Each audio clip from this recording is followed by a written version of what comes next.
আসসালামু আলাইকুম। সিরকায় ভেজানো আমের আচার কখনো ট্রাই করেছেন?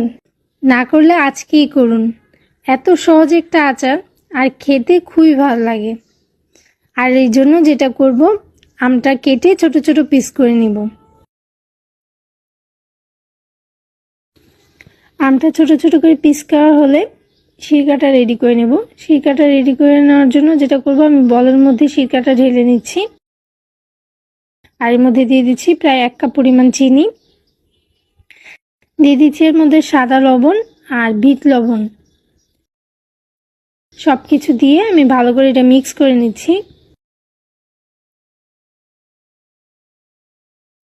মিক্স করা হলে যেটা করতে হবে, একটা প্লাস্টিকের বয়ম বা কাচের বয়ম নিতে হবে রাখার জন্য। আর আমি এদিকে একটা কাচের বয়ম নিয়ে নিয়েছি। এটার মধ্যে আমি আমটা প্রথমে দিয়ে দিচ্ছি।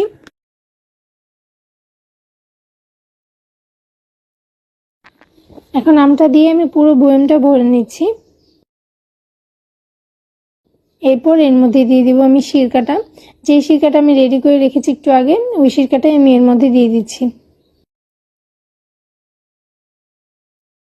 অন্য আরেকটি কাচের বয়মেও আমি সেম প্রসেসেই রেডি করে নিয়েছি। আর এখন এটা আমি রেখে দেব 10 থেকে 12 ঘন্টার জন্য। 10 থেকে 12 ঘন্টা পরে আমি এই আচারটা খেতে পারবো। এটা খেতে কিন্তু আসলেই খুবই মজার হয়। দেখতেই পেলেন কত সহজে আচারটা বানিয়ে ফেললাম, কোনো রকম ঝামেলা বাদে। কাঁচা আমের দিন শেষ হওয়ার আগে একবার হলো বাসায় বানাবেন, আশা করি ভালো লাগবে। ভিডিওটি যদি ভালো লাগে অবশ্যই লাইক করবেন, কমেন্টস করবেন, শেয়ার করবেন।